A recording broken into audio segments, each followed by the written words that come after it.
let's go pour l'hebdo de l'innovation de cette semaine.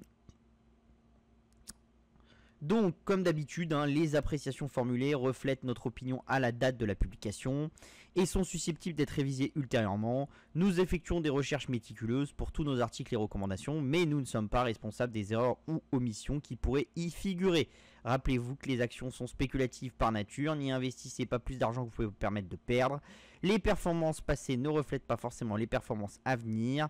Avant d'investir, nous recommandons à nos lecteurs de consulter un conseiller financier indépendant ou un courtier. Je continue par mon petit laïus en plus du laïus légal.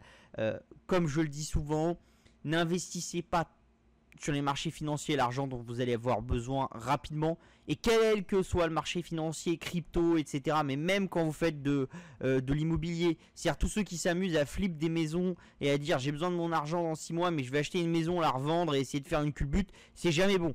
L'argent ça se crée dans le temps long. Il ne faut pas que vous soyez quelqu'un qui veut aller trop vite. Sinon, là, vous risquez de vous mettre en risque et de faire des conneries. Donc ça, il faut vraiment éviter. Et surtout quand on a vécu des périodes un peu de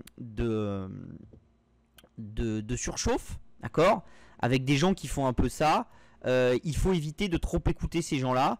Parce que, effectivement, là, ça peut être vraiment dangereux pour vous.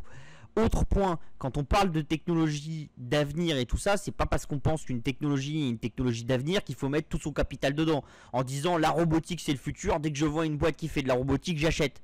C'est pas comme ça que ça marche. Par contre, comprendre un peu le futur, etc., ce qui va se passer, comment on va évoluer, ça vous donne des indicateurs qui sont vachement bien pour comprendre le risque de vos sociétés, etc., etc., d'accord ?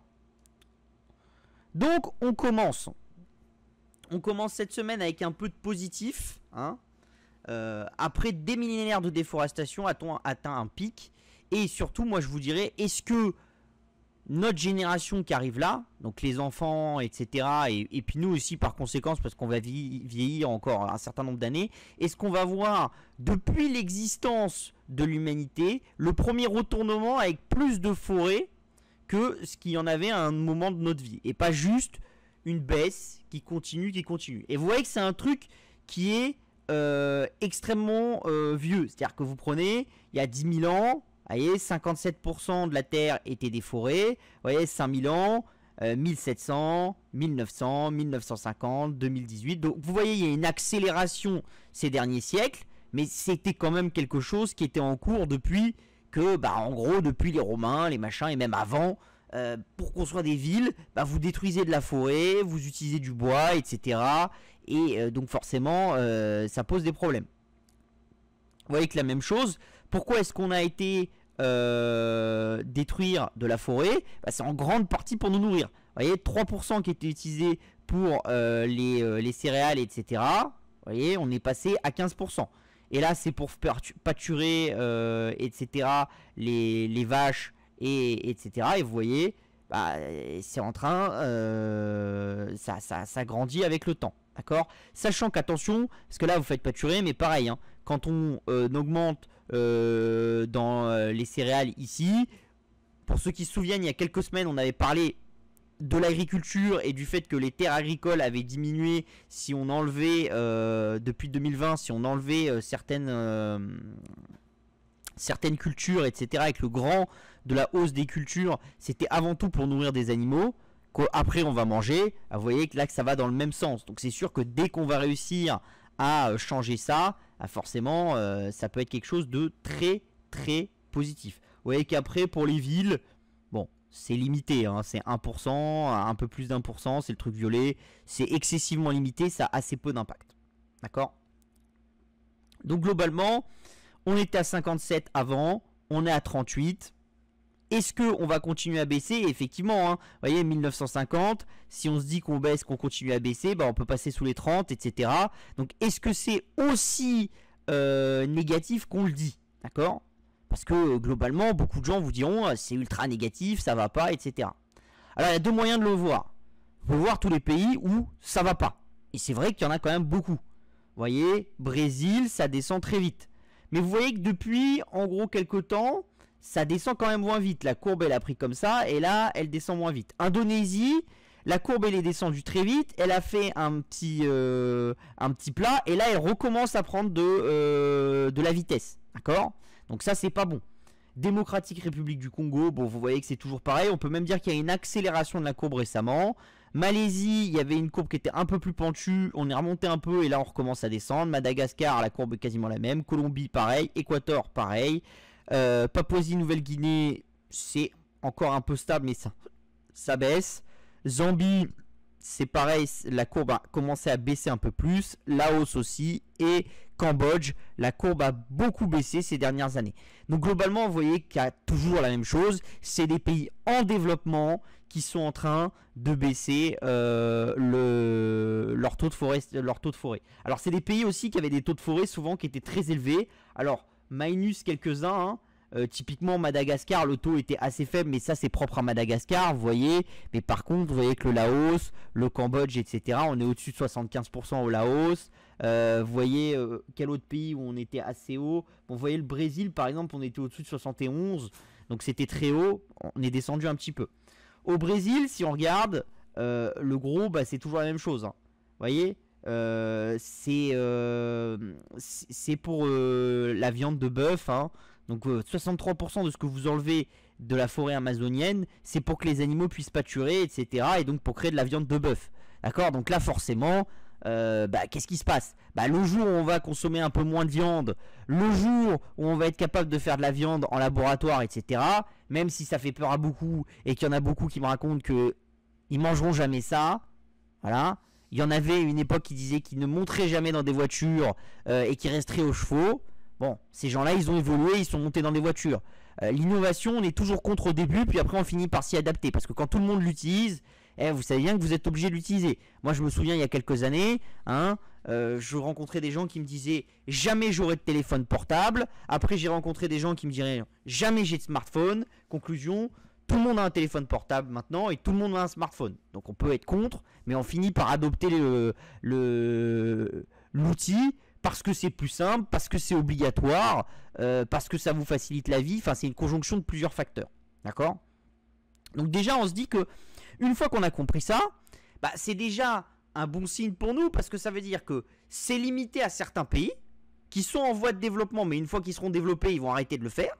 D'accord? Ou diminuer la vitesse à laquelle ils le font. Et c'est lié avant tout à un secteur qui est le secteur de la production de viande. Donc le jour où on innove sur la production de viande, où on sait mieux nourrir les animaux avec moins de pâturage, etc., tout de suite, on a un gain énormissime et on peut monter et aspirer du carbone, etc. Donc ça déjà, c'est déjà quelque chose de vachement bien. Parce que si par exemple on avait eu 15% pour les animaux, 12% pour les villes, 10% pour je sais pas quoi, 15% pour les mines, 15% pour un autre truc et tout, ça aurait été compliqué parce qu'il aurait fallu innover sur une multitude de secteurs en même temps. Là en fait il suffit de concentrer nos efforts sur la viande animale et déjà on peut améliorer de façon très importante la forestation de la planète et le nombre de forêts qu'il y aura dans la planète. Surtout, est-ce que c'est aussi mauvais que ça? Pas vraiment, parce que si on regarde, il y a des pays qui sont des très très bons indicateurs. Donc qu'est-ce que c'est les pays qui sont des très bons indicateurs? Vous avez des pays qui sont allés très très bas. L'Angleterre par exemple, c'est l'exemple d'un pays. Ils ont surexploité le bois jusqu'à quasiment plus en avoir. D'accord? Pourquoi? Parce que la majorité de leurs ressources énergétiques, c'était du bois. Et donc ils ont été détruire des forêts entières. Et vous voyez que depuis en gros la fin des années 80, début des années 70, il y a une remontée des forêts en Angleterre. Alors c'est tout petit, on n'est qu'à 10%, mais ils sont en plein dans la remontée. Vous voyez qu'en France, c'est la même chose. Il y a eu une grosse descente des forêts, une remontée un petit peu après. Alors là, c'est dû à une économie qui a tourné un peu différemment. Une grosse descente, et là, on est en train de remonter. Quand on regarde en Scotland, c'est encore mieux. Ça remonte encore plus vite. Au Japon, c'est pareil. C'est pas descendu si bas que ça. D'accord?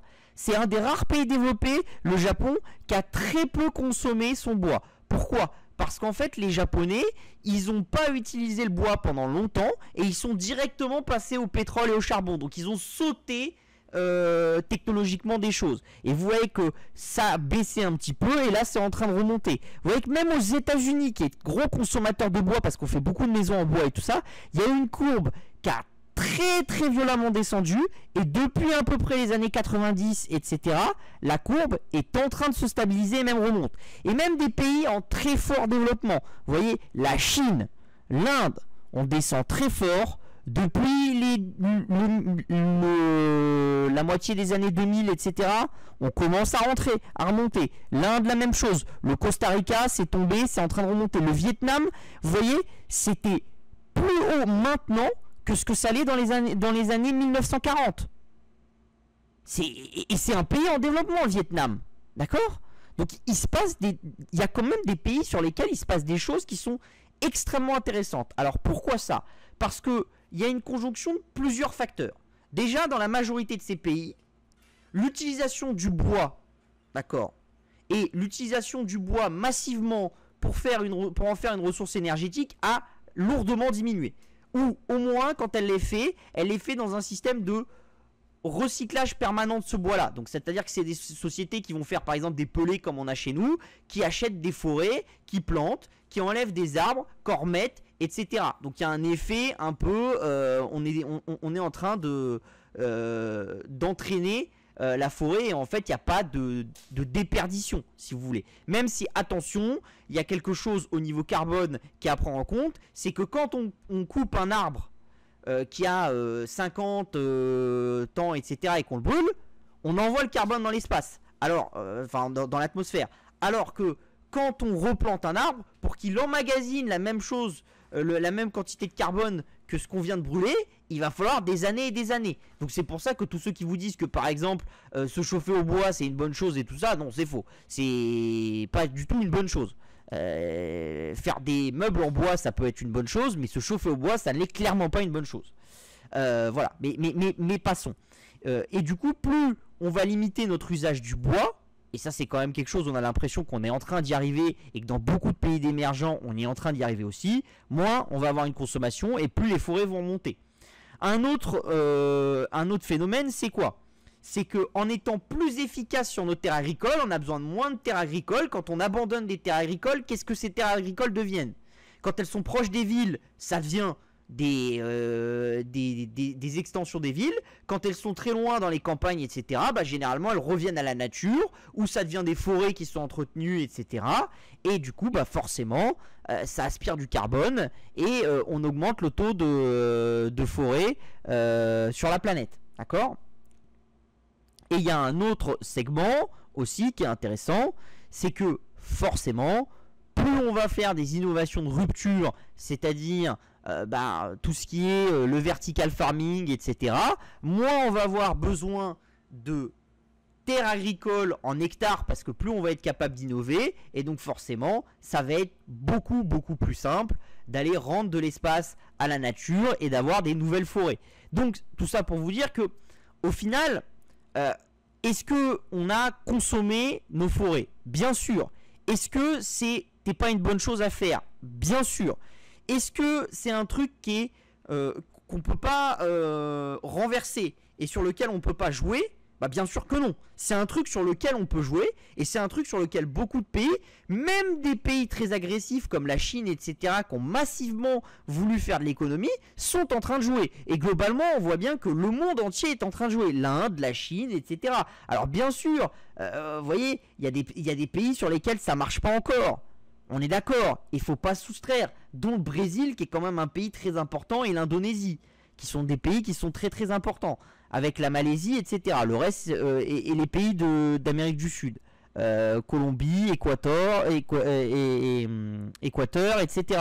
Mais bon, il y a quand même beaucoup de pays dans lesquels on est en train de commencer. Et ce qu'on voit, c'est quoi? C'est que quand on commence à atteindre le bas de la courbe, souvent on a un rebond qui est très violent. Vous voyez, rebond en Angleterre, violent, rebond en France, assez violent, rebond en Scotland, violent, rebond au Japon, pas très violent, rebond aux États-Unis, pas très violent, rebond en Chine, violent, rebond en Inde, violent, Costa Rica, pas violent, Vietnam, très violent.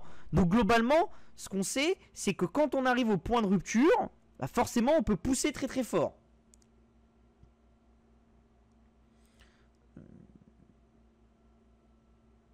Donc voilà. Donc quand on regarde là, ce qui se passe, et c'est assez intéressant. Vous voyez, on est tout le temps en train de dire l'Occident ceci, l'Occident cela. Là, on a mis deux forêts. Vous avez les forêts gains, la gain de forêt ici, et là les pertes de forêt. D'accord? Et là, vous avez les tropical forêts qui sont en vert, et en marron, vous avez les temperate forêts. D'accord? Donc les forêts tempérées. Vous voyez que depuis les années 2000, on est en train de gagner sur les pays à forêt tempérée. D'accord? Donc eux, ils ont fait leur changement. Et vous voyez que les forêts tropicales, on est en train de baisser assez fortement. D'accord? Alors pour le moment, si on fait le calcul, d'accord, si on enlève le gain là et qu'on le soustrait là, on est quand même encore au-dessus de ce qu'on enlevait dans les années 1930, etc. Attention, on est au-dessus de ce qu'on enlevait dans les années 1930, mais nous sommes une population qui est plus de 15 fois supérieure à ce qu'elle était à l'époque. D'accord? Donc ça veut dire qu'on enlève, mais si on comptait ce qu'on enlève par habitant, bah vous verrez que ça a beaucoup diminué. D'accord?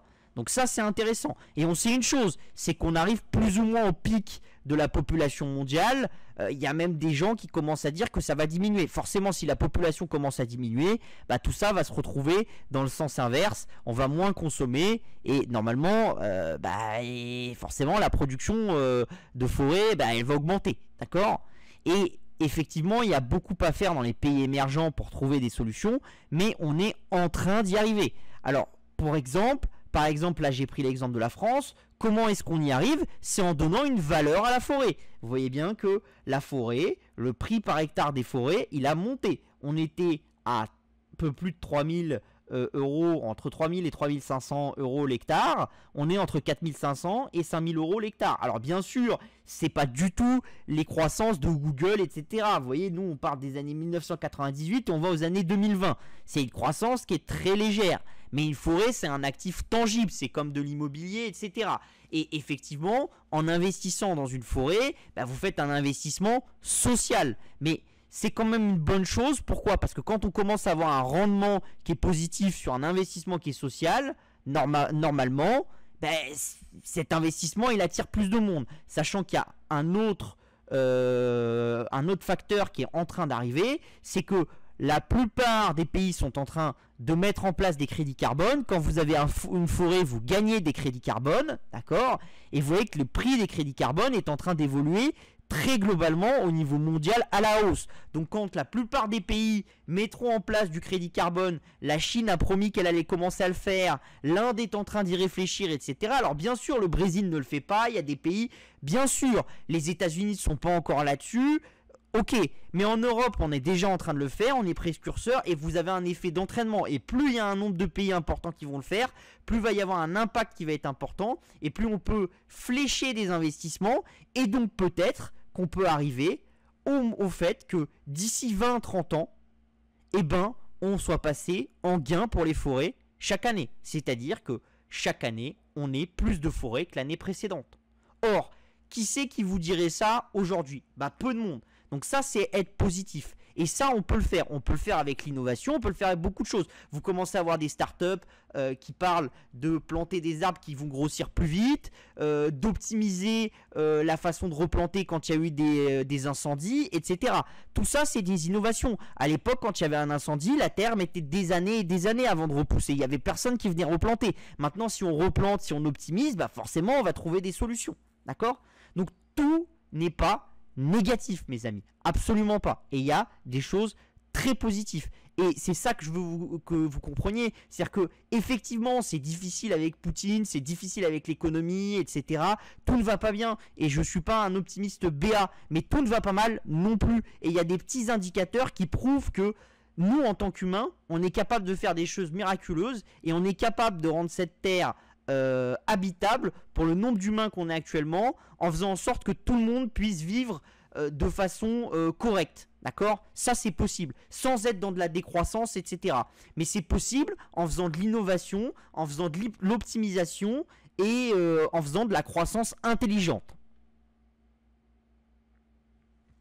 On continue cette semaine avec une IA qui repère les maladies sur des radiographies pulmonaires. Alors vous savez qu'on en a parlé plusieurs fois. Je vous ai déjà expliqué que la problématique des IA, c'était quoi? C'était qu'une IA, ça doit être formé, d'accord? Et ça, on l'a déjà dit plus d'une fois, d'accord? La problématique de la formation d'une IA, c'est quoi? C'est que pour former une IA, il faut qu'entre guillemets, vous soyez capable de lui donner énormément de données qui sont pré-mâchées, d'accord? Par exemple, vous voulez former une IA qui va voir des scanners ou des radios pulmonaires, qu'est-ce que vous allez faire? Vous allez utiliser des radios pulmonaires qui ont été vues par des radiologues qui vont faire ce qu'on appelle les labellés, donc qui vont dire telle image ça correspond à un cancer, telle image ça correspond à telle maladie, c'est à cet endroit-là qu'est la maladie, c'est parce qu'on voit ce genre de choses, etc. Et en fait, on va construire des bases de données, après on va le donner à manger à l'algorithme qui va traiter énormément de choses, et après l'algorithme va être capable de dire ah bah tiens, ça ressemble à un truc que j'ai déjà vu, ou là il y a un truc qui me fait penser à un truc que j'ai déjà vu, où l'humain m'a dit que, du coup je peux pointer le fait qu'il y a sûrement quelque chose à regarder là, d'accord? Mais la problématique c'est quoi? C'est qu'en fait, ce que fait une IA quand vous faites comme ça, c'est ni plus ni moins que avaler énormément de données que vous avez pré-générées avec l'intelligence humaine, et l'IA n'a aucune intelligence. Et c'est difficile d'aller labelliser énormément de données parce que ça vous demande un effort humain qui est très important. C'est-à-dire, imaginez, vous voulez former une IA pour être très bon en lecture de radio, etc.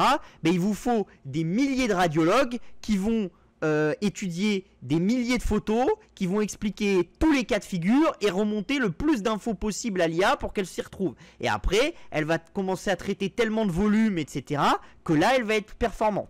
Là, ce qui est intéressant dans cette IA-là, qui s'appelle Shex0, pardon, c'est quoi? C'est qu'en fait, l'IA ici, on lui a pas donné des données qui ont été labellisées, d'accord? Avec des labels. On lui a donné à lire que des comptes rendus, d'accord, qui sont écrits en langage humain, avec aucune aide pour la lecture des comptes rendus, d'accord, et les images qui va avec ces comptes rendus. Et en lisant le compte rendu et l'image, elle a été capable de dire tiens, là sur le compte rendu, il y a marqué qu'il y a un cancer à tel endroit, l'image elle est comme ça, donc ça veut dire que le cancer il est à cet endroit-là, et en fait, sans label, elle a été capable de développer elle-même son cycle de décision, d'accord, et de comprendre les choses, et ça, c'est très, très, très important. Pourquoi? Parce que ça veut dire à ce moment-là que si vous êtes capable d'aller récupérer énormément de données dans un hôpital, sans demander un effort en plus au radiologue, vous allez aspirer cette donnée, la donner à manger sans même la retravailler à votre IA, et elle va être capable d'en sortir quelque chose. Et là, dans l'étude qui est sortie sur Nature, d'accord, ils ont prouvé que en faisant ce système avec Shex0, ils étaient capables d'arriver au résultat de radiologues humains, d'accord, en utilisant cette méthode d'apprentissage. Et ça, c'est clé. C'est vraiment un point très clé. Et ça, c'est un gros point pour l'IA. C'est le passage de on labellise des données et on donne des données bien précises à une IA à on va vous donner énormément de données, dont des données qui sont un peu ce que j'appelle des données poubelles, et l'IA va être capable de entre guillemets faire le tri et de comprendre les choses elle-même parce qu'elle va tellement mettre en parallèle de données qu'elle va se dire voilà, le radiologue il m'a dit qu'il y avait un cancer, mais clairement c'est pas un cancer, c'est autre chose, etc. Et elle va être capable de travailler comme ça, d'accord? Et ça, c'est clé. C'est aussi clé d'avoir des bons résultats là-dessus, parce que ce que vous pouvez faire, c'est que s'il y a beaucoup de gens qui se trompent, bah, l'IA elle peut commencer à se tromper. Donc attention, il faut faire attention aussi à ça, d'accord? Mais là, dans l'étude, ils ont réussi à faire des choses qui sont assez intéressantes. On continue avec Uber Eats, qui va faire de la livraison avec des véhicules autonomes. Donc vous savez qu'Uber, ils avaient une filiale qu'ils ont vendue, etc. Là, ils se sont liés à une startup qui s'appelle Nuro, d'accord, qui fait des petits véhicules comme ça, hein. Donc vous voyez, c'est assez petit, hein. C'est moins grand qu'un être humain.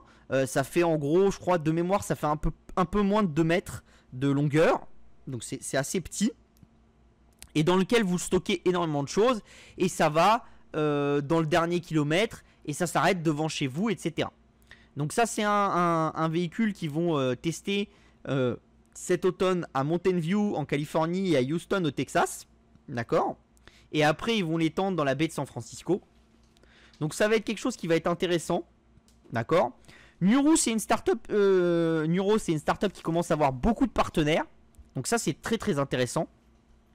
Donc il va falloir suivre. Est-ce que les gens vont dégrader l'appareil, etc. Il y a plein de choses à avoir en tête. Mais effectivement, vous savez, je vous le dis depuis longtemps, un des trucs qui coûte le plus cher, c'est la livraison du dernier kilomètre. En plus, ça pollue énormément parce que quand vous mettez un minivan dans la rue, etc., bah forcément, c'est une pollution qui est assez importante. Hein, ça, c'est clair. Donc forcément, si vous mettez pas un minivan dans la rue, mais que vous mettez un vélo ou un véhicule électrique comme ça peut être quelque chose d'assez intéressant et qui a une pollution moins grande. En plus d'avoir un coût humain qui est quand même beaucoup moins élevé. Et est-ce que le travail d'un livreur Uber est un travail épanouissant, etc. Ça peut se discuter. Sachant qu'attention, hein, chez Nuro, ils vous disent bien qu'il faut quand même du travail humain derrière. C'est-à-dire qu'au lieu d'avoir des livreurs, ils ont ce qu'ils appellent des inspecteurs qui s'occupent d'une certaine flotte de véhicules Nuro et qui vont passer pour voir s'ils se comportent bien, pour voir quand il y a un problème, le redémarrer, pour voir si quand quelqu'un le tape ou truc comme ça, pour venir faire le constat ou pour venir voir s'il a été attaqué, ce genre de choses. Enfin, il y a quand même du travail humain derrière. C'est juste que le travail va être d'une certaine manière un peu autre. Et l'avantage, c'est que ce travail qui va être un peu autre, il aura une plus forte valeur ajoutée. Et donc forcément, s'il a une plus forte valeur ajoutée, ça se retrouve dans les salaires, etc. On continue avec la nouvelle puce d'NVIDIA hein, qui fait ses preuves dans les tests d'IA. Donc vous savez que je vous en avais beaucoup parlé. Hein. C'est ce qu'on appelle le MLPerf. Donc on en parle assez souvent. C'est les Olympiades de l'apprentissage automatisé hein, en gros. Et les Olympiades de l'IA si on veut faire un peu plus simple. D'accord. Alors contrairement aux Olympiades, ça a lieu beaucoup plus souvent qu'on ne le croit. Pourquoi? Parce que l'avantage c'est que l'IA elle évolue très très vite alors que nous... Bon, si on faisait des Jeux Olympiques tous les 3 mois, la capacité des athlètes à se battre entre eux serait pas forcément changée du tout au tout. Là, les IA, tous les 3 mois, elles sont capables de largement dépasser la précédente. Ça vous montre la vitesse d'évolution. Donc, en l'occurrence, ici, NVIDIA a fait ses preuves avec, en battant largement les autres. Vous verrez après. Et après, il y a eu l'AI 100 de Qualcomm qui a fait bonne figure, etc. Et je vais vous montrer comment ça fonctionne. Donc en gros, MLPerf, c'est la même chose, hein, c'est-à-dire que on donne à toutes les IA des travaux à faire. Donc la classification d'images, la reconnaissance de voix, etc. Les recommandations, bon, enfin vous avez tout, la détection d'objets, l'imagerie médicale, etc. C'est processé dans plusieurs environnements. Hein. Donc vous voyez, vous avez les environnements data center, les environnements edge, le online et le offline, bon, etc., etc. Et on calcule qui est bon dans les différents cas. Ce que vous voyez qui est intéressant, c'est quoi? C'est que ça soit avec les serveurs ou en offline, qui c'est qui est le grand gagnant? C'est la NVIDIA H100, hein, donc la nouvelle. Et vous voyez qu'elle est très largement au-dessus des autres. Il y a un autre pan aussi qui est clé, aussi bien sur serveur que sur offline. La seule qui est sur toutes les gammes, c'est la NVIDIA H100. L'autre qui est sur toutes les autres gammes, c'est sa petite sœur qui était là avant, hein, enfin sa grande sœur plutôt, la A100, d'accord, qui est là sur toutes aussi, vous voyez. Mais en gros, c'est la seule compagnie qui est présente sur toutes. La deuxième compagnie qui est quasiment présente partout, elle s'appelle Intel, mais par contre, la performance est beaucoup plus faible. Vous voyez là, elle est quasiment présente partout, mais la performance est un peu plus faible. Sur le serveur, par contre, Intel est un peu moins présent. Il n'y est pas sur le BERT et il n'y est pas sur le RNN. Mais là, vous voyez que par exemple ici, non, ici c'est la même chose en fait. Je pensais que c'était pas la même chose, mais en fait c'est en gros les deux fois la même chose. C'est sur le RNN et le BERT où les deux ils sont pas. Vous voyez que par exemple sur le offline, il n'y a que Nvidia qui arrive à avoir des résultats sur le RNN. Donc ça vous montre l'avantage compétitif de Nvidia quand même, qui est plus qu'important. Quand on compare, vous voyez, Qualcomm commence à avoir des bons résultats. Vous voyez, c'est la courbe grise qui est là, gris clair. Vous voyez, ils arrivent avec leur nouvelle puce à faire mieux que l'ancienne génération de Nvidia, la A100. Vous voyez, là ça dépasse. Là, ça dépasse aussi bien. Donc on commence à avoir Qualcomm qui commence à faire des choses. Mais vous voyez quand même que la nouvelle puce Qualcomm, elle est quand même dépassée de quasiment 4 fois sur certains points par la nouvelle puce Nvidia. Donc c'est vraiment clé pour Nvidia parce que à long terme, c'est un avantage compétitif qui est très très fort. Sauf si quelqu'un arrive à trouver une nouvelle architecture qui va totalement changer la manière de faire, etc.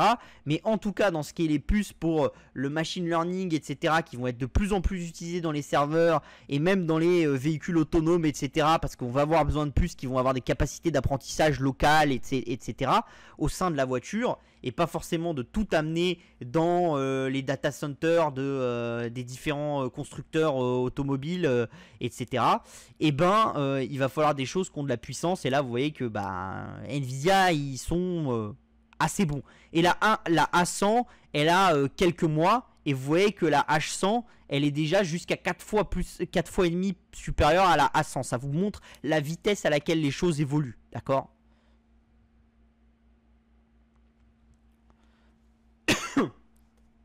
On continue cette semaine avec l'hebdo des cryptos.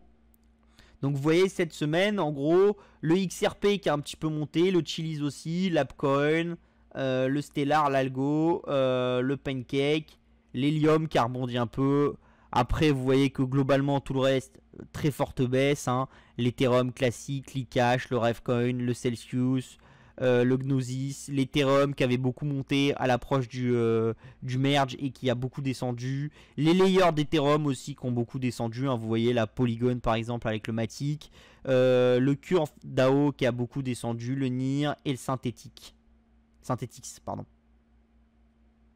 Donc globalement c'est une semaine de baisse. Hein. Voilà. Au niveau de l'adoption, bon, vous voyez Bitcoin toujours en petite hausse.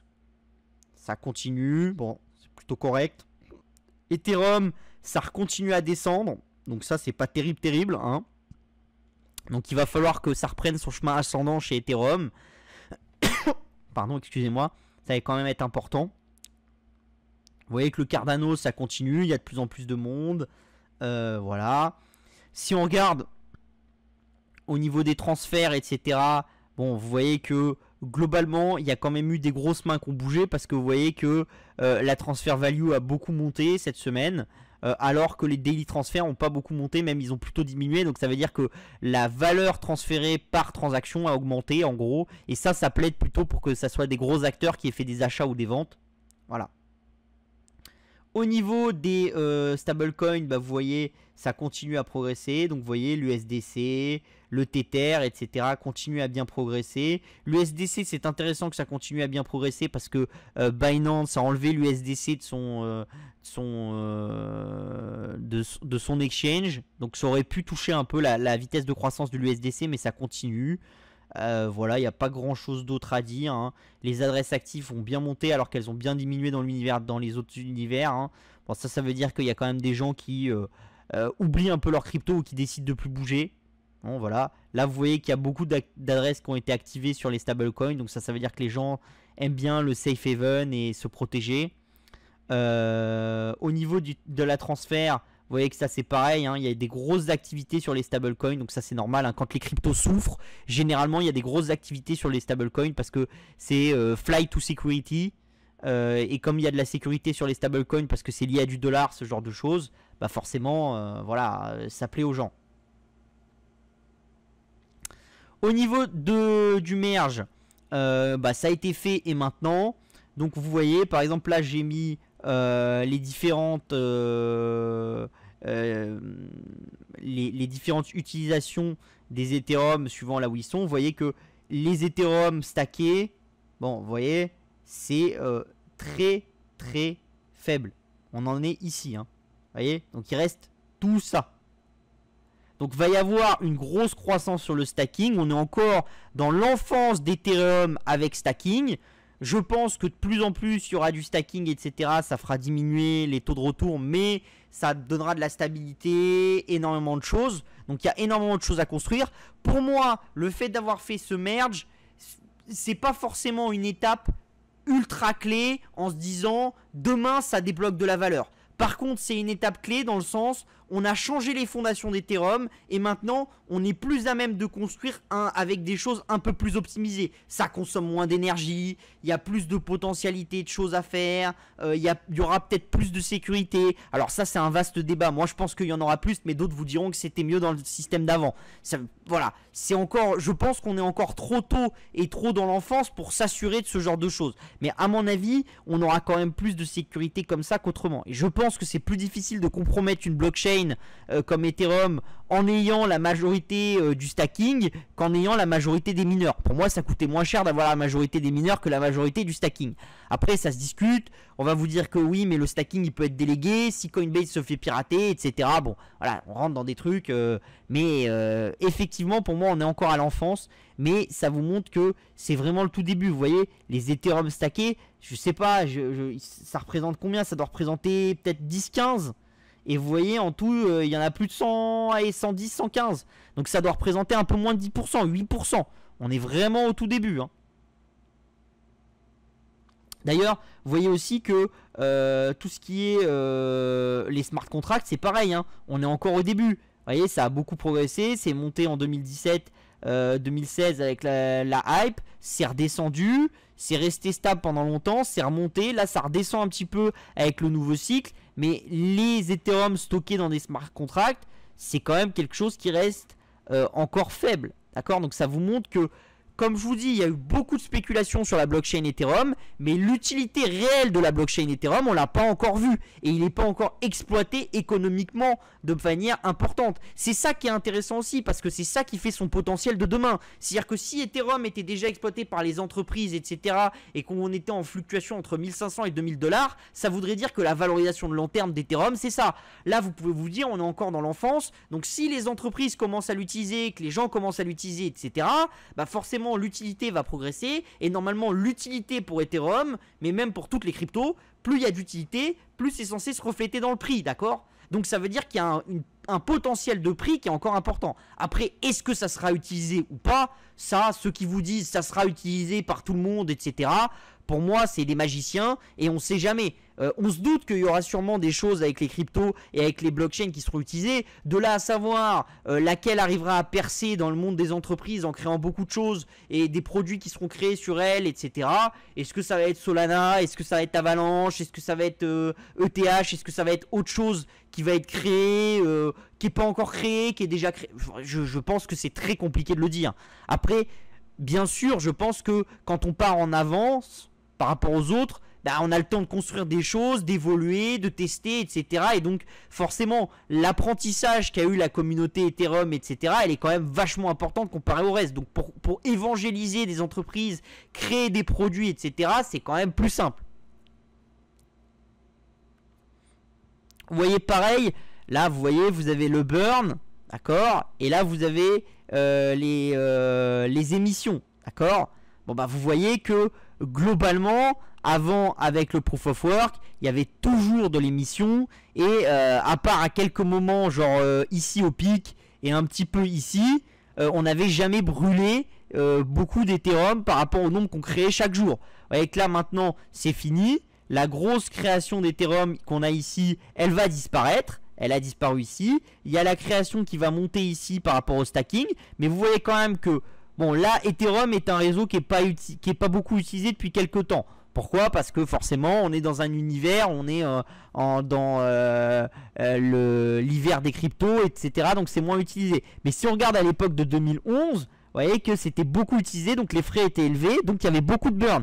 Donc ça veut dire que quand il y aura le prochain cycle crypto, bah forcément on va brûler énormément d'Ethereum et donc Ethereum va devenir déflationniste. Ce qui est un changement quand même clé à long terme. Ça veut dire que on va plus ou moins caper le nombre d'Ethereum qu'on va créer dans le temps long. Donc ça va donner de la valeur aux Ethereum créés avant. Alors qu'avant, c'était inflationniste. La seule moyen de compenser cette inflation, c'était de la compenser avec de l'utilisation et des nouveaux utilisateurs. Là, déjà, on va demander beaucoup moins cette compensation avec les nouveaux utilisateurs, etc. Donc il y a de la valeur qui va être créée quand même. Donc on continue sur Ethereum parce qu'il s'est passé quelque chose de nouveau et d'intéressant. Récemment, il y a eu un procès entre la SEC et un YouTuber qui avait fait dans les années 2017-2018 une ICO. Donc pour rappel, pour ceux qui ne se souviennent pas ce que c'est, une ICO, c'est quand vous proposez à la vente des tokens un peu dans le sens d'une IPO, mais sur les marchés des cryptos, d'accord. Et il n'avait pas émis de papier auprès de la SEC. La SEC l'a attaqué, etc. Et pour justifier cette attaque auprès du tribunal et dire que effectivement c'est de la compétence des tribunaux américains ce que le YouTuber mettait en doute, la SEC a été dire en fait la plupart des réseaux d'Ethereum, et à l'époque c'était du minage, et donc ça c'est quelque chose d'intéressant, la plupart des réseaux Ethereum qui étaient minés, ils étaient minés aux États-Unis. Et la plupart des nœuds maintenant d'Ethereum sont aux États-Unis. Donc, comme les nœuds à l'époque maintenant du stacking et les nœuds à l'époque du minage étaient avant tout aux États-Unis, la SEC juge que comme elle représente la majorité de ce trafic, forcément, c'est de facto américain et de facto, c'est elle qui va imposer sa règle. Donc ça va être intéressant de le suivre. Pourquoi ? Parce que ça peut faire un précédent juridique. Alors, est-ce que c'est une mauvaise chose ? Pas forcément. Tout dépend de comment décide de gérer ça le gouvernement américain. Je vous ai déjà dit, ce qui manque à l'univers des cryptos, et il y a beaucoup de gens qui commencent à le dire, c'est un cadre. Le jour où on commencera à avoir un cadre, où on sera sûr de ce qu'on peut faire et de ce qu'on ne peut pas faire, les choses vont exploser. Je vous l'ai déjà dit, Internet au début, il n'y avait pas de cadre, dans les années 1995, 2000, etc. N'importe qui se lançait, c'était compliqué, on pouvait vous voler votre nom de domaine, etc., le déposer. Depuis, on a créé tout un cadre, on a créé des règles, etc. Et ça n'a pas empêché l'émergence de Facebook, de Instagram, de TikTok, etc. Et des sociétés qui valent des milliards, on en a vu plein. Donc c'est pas parce que le gouvernement arrive et met des règles que c'est forcément mauvais. Ça peut être une bonne chose d'avoir des règles parce que ça permet aux gens de savoir ce qu'ils ont le droit de faire, de donner de la force à l'univers. Je vous l'ai déjà raconté 50 fois, mais par exemple les Américains ont donné des règles au paiement en ligne, ce qui a permis à PayPal d'émerger. L'émergence de PayPal a permis au e-commerce d'émerger lui aussi. Si les Américains n'avaient pas donné de règles sur le paiement en ligne, qu'il y avait eu plein d'arnaques dans tous les sens et qu'ils n'avaient pas réglementé, peut-être que PayPal aurait été vu par plein de gens comme une énième arnaque, les gens n'auraient pas utilisé beaucoup PayPal et l'émergence du e-commerce aurait été beaucoup moins grande que ce qu'on voit à l'heure actuelle. D'accord ? Donc ça, c'est important de bien l'intégrer. Il y a toujours besoin d'une régulation. Alors, faut pas non plus que la régulation, elle vous écrase et elle vous empêche de tout faire. Ça, c'est clair. Mais il faut le juste milieu. On continue aussi avec cette semaine le Nasdaq qui a annoncé à travers un article sur Bloomberg avec des fuites qu'il allait travailler à lancer une division digitale avec ce qu'il appelle de la custody. Donc la custody c'est quoi ? C'est vous gardez les cryptos pour le compte des autres et vous faites attention à ce qu'ils ne soient pas piratés, etc. Ce qui pousse beaucoup de fonds, beaucoup d'institutionnels à ne pas détenir des cryptos, c'est que si ils veulent en détenir en propre, ils ont le risque de se faire pirater, qu'un employé les vole, etc., etc., etc. D'accord ? Donc ça c'est très compliqué. Et ça fait, moi je peux vous le dire, je connais des petits fonds à Paris, etc., qui me disent, moi je ferais bien de la crypto, mais tu comprends, il n'y a personne pour le déléguer dans les grandes banques parisiennes et pour gérer mes cryptos à ma place, donc j'ai peur du piratage, donc je le fais pas. D'accord ? Pourquoi ? Parce que c'est des gens qui veulent pas être liés à Binance, etc., pour plein de raisons. Des fois parce que c'est des gens qui gèrent de l'argent d'assurance, etc. Et tout simplement, ils peuvent pas aller sur les supports de Binance parce que Binance n'est pas régulé, a pas les autorisations AMF, etc. Donc là, le fait que le Nasdaq se lance, c'est une grosse nouvelle et ça va permettre à beaucoup d'acteurs de rentrer dans le game des cryptos, entre guillemets. Et ça, c'est important. Ça va de pair à ce que je vous disais juste avant sur l'aspect légalité, etc. Je l'ai toujours dit. Plus va y avoir d'acteurs, entre guillemets, old school, d'accord, passés qui vont venir sur les cryptos, plus on va légitimer les cryptos, d'accord. Donc c'est-à-dire que si demain Euronext vient sur le sujet, etc., on va légitimer les cryptos. Moi je l'avais déjà dit à Euronext d'y aller, à l'époque il m'avait dit non, on fera pas ça, c'est trop différent, trop compliqué, puis de toute façon ça intéressera jamais les institutionnels, etc. Bon, malheureusement c'est le Nasdaq qui commence en premier, comme d'habitude, voilà, mais je pense que c'est quand même un gros mouvement qui est en train de se faire. Et ça vous montre que malgré le fait que les prix des cryptos diminuent, qu'il y ait des tensions, qu'il y ait des gens qui vous disent on utilise les cryptos pour bypass les sanctions en Russie, etc. Il y a quand même des grosses compagnies qui veulent se lancer dans ce secteur-là parce qu'ils pensent qu'il y a de l'avenir. Donc ça vous montre quand même le sérieux qui est en train d'arriver et le fait que c'est plus non plus qu'un secteur de bulle, quoi. On se dit ah bah tiens, je vais venir parce que c'est en train de monter comme la folie, donc je vais faire un communiqué de presse, même si je mets 10 mecs dans un bureau et qu'en fait je compte sortir aucun produit, c'est pas grave, je vais faire un communiqué de presse, je vais monter mon cours de bourse de 10%. Et les actionnaires seront contents, etc. Dans 6 mois, tranquillement, on dit que le produit, on va plus le sortir, on vire tout le monde. Et ça m'a permis d'avoir un jour où j'ai monté de 10% mon cours de bourse. Ça a fait plaisir à mes actionnaires, ça m'a pas coûté trop cher. D'accord. Et dites-vous bien qu'il y a des managements qui réfléchissent comme ça. Hein, d'accord. Donc voilà. Hein. Ça, il faut se le dire. Donc là, le fait est que c'est quand le Nasdaq nous annonce ça, c'est pas propice à faire monter le cours de bourse du Nasdaq, etc. C'est parce qu'ils pensent vraiment que derrière, il y a une utilisation qui va être faite de la part de leurs clients et qu'ils vont gagner des sous. D'accord. Donc c'est parce qu'ils pensent qu'il y a du business derrière. Et ça, c'est une très très bonne nouvelle. On continue avec Pékin aussi qui va étendre les essais du eCNY, donc le CBDC, donc la monnaie numérique chinoise. Hein. Donc ils vont aller dans le Guangdong. Hein. Donc bon, comme vous saviez, hein, les provinces, les essais actuels, d'accord, ils étaient dans la zone, dans les 4 villes. Hein, Shenzhen, Suzhou, Xiong'an, Chengdu, d'accord. Donc voilà, donc ça c'était 40 millions de personnes au début. Après ils ont étendu petit à petit. Là c'est 4 provinces en gros maintenant. Bon voilà, qui vont être ajoutées. Hein. Donc vous avez le Hebei, le Jiangsu, le Sichuan, le Fanifei, pardon, c'est le Guangdong, le Jiangsu, le Hebei et le Sichuan. Et c'est Fan Yifei qui est le responsable à la Banque Centrale Chinoise de ce projet-là qui a lancé la chose. Et ça va cibler 375 millions de Chinois. Donc ça veut dire qu'en gros, là, avec tout ce qu'ils ont déjà déployé, ils arrivent quasiment à la moitié du peuple chinois qui est adressable au quotidien par l'eCNY. Donc là, ça commence à faire quelque chose de très très sérieux. D'accord. Et en gros, ils ont à peu près 200 millions de Chinois qui ont déjà utilisé le wallet de la Banque Centrale avec l'eCNY. Donc ça commence à être important. Alors pourquoi 200 millions alors qu'ils ciblaient des villes qui avaient moins de 200 millions de personnes encore actuellement? Parce qu'en fait, quand vous allez en voyage, etc., au final, vous le prenez. Et puis, voilà, ils ont essayé de le faire télécharger à beaucoup de monde, y compris les gens qui n'étaient pas dans ces provinces-là au début. Donc là, ils sont en train de vraiment le déployer globalement en Chine. Et ça va être quelque chose de clé. Et on va voir ce qu'ils arrivent à faire avec le eCNY à long terme. Mais là, clairement, ils sont en train de pousser beaucoup plus fort. Et je pense que ça peut commencer à devenir intéressant dans les années futures. Parce qu'ils ont déjà lancé du eCNY à date limite. Donc c'est-à-dire que par exemple, ils l'ont fait récemment dans des villes où ils avaient mis des quarantaines.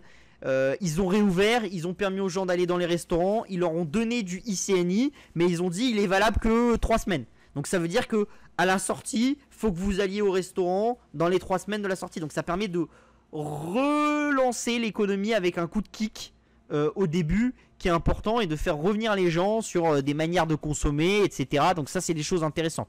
Et bien sûr, plus ça va être exposé sur un nombre important de Chinois, plus ce que je vous expliquais souvent, c'est-à-dire que la monnaie traditionnelle, elle est déjà numérique, mais elle n'a pas l'intelligence du numérique. C'est quoi la monnaie? Elle est numérique. Vous prenez le téléphone, vous pouvez payer avec, il y a des euros dedans. La monnaie, elle est numérique. Votre banque discute avec la banque centrale, etc. Tout se passe derrière. Il y a des milliards de transactions qui se passent, mais vous payez, vous mettez ça sur le TPE de la boulangère et ça lui donne des euros. D'accord? Donc la monnaie, elle est numérique. Par contre, la monnaie, l'euro, il n'est pas intelligent. Vous faites ça. Vous savez pas par où c'est passé, comment, etc.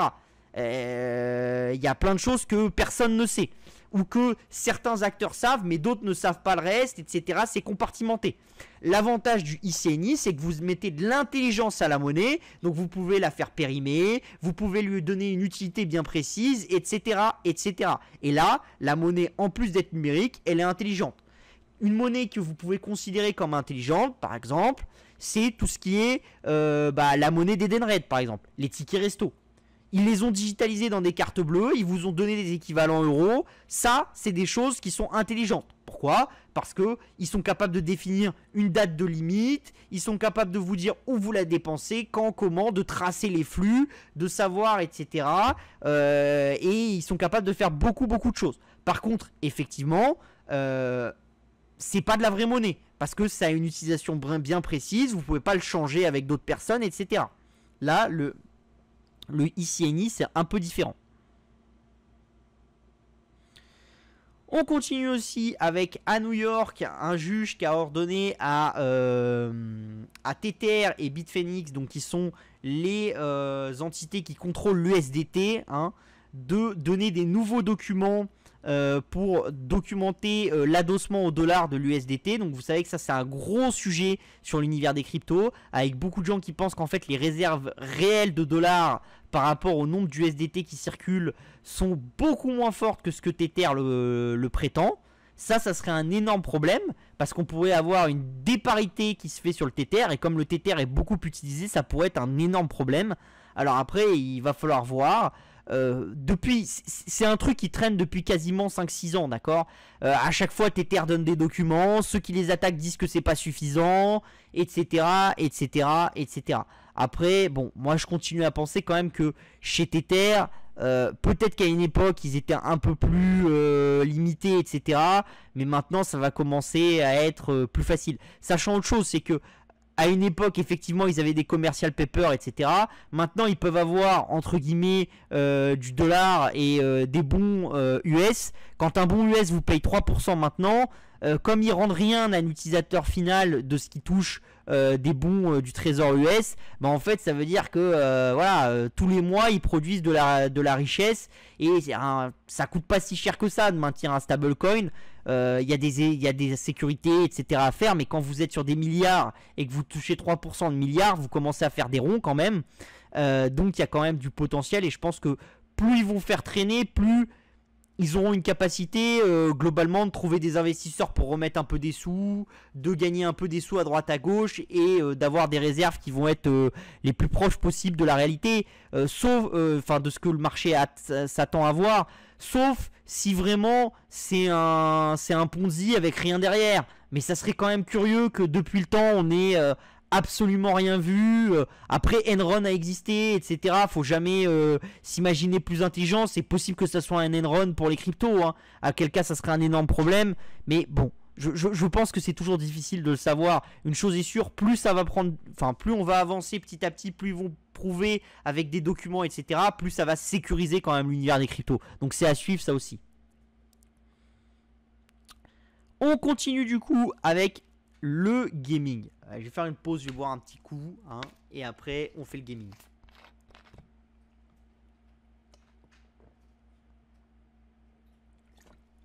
Voilà. Allez, let's go, parce qu'il y a beaucoup à dire sur le gaming, hein. 2 semaines d'absence et tout l'univers est en feu, mes amis. Donc, on commence par les chiffres, hein. Secteur du jeu vidéo en baisse de 5% en août aux USA, hein. Donc, vous voyez, hein, total spending, software, hardware, year to date. Donc, le hardware monte, hein, bah, ça c'est les nouvelles consoles. Le software baisse, les jeux vidéo. Le total spending en baisse de 5%. Malgré la sortie du jeu de la NFL et de Saints Row, hein. Bon, voilà.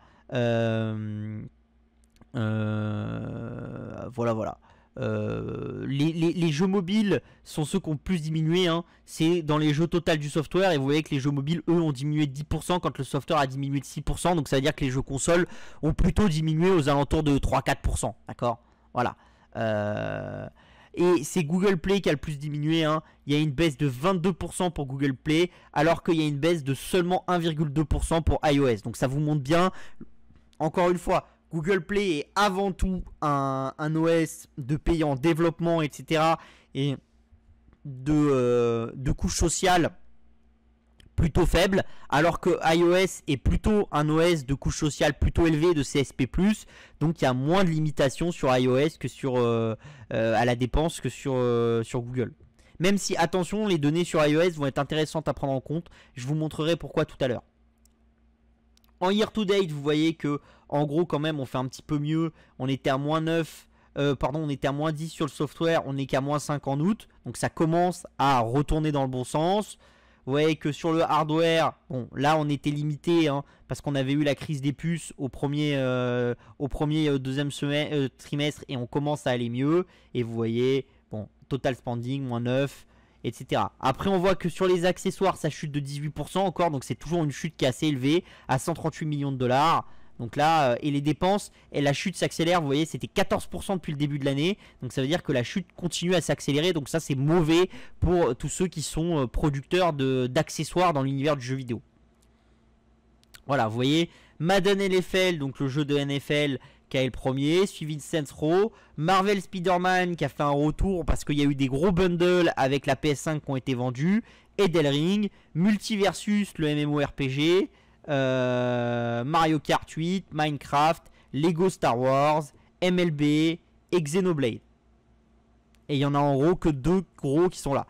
Le gros du jeu vidéo va jouer quand même dans les mois à venir là, parce qu'il y a beaucoup de sorties qui vont arriver. Call of Duty, etc. Il y a énormément de choses qui sortent là. Donc on va voir, est-ce que ces grosses sorties vont permettre au jeu vidéo de rattraper le retard qu'il a pris depuis le début de l'année ou pas.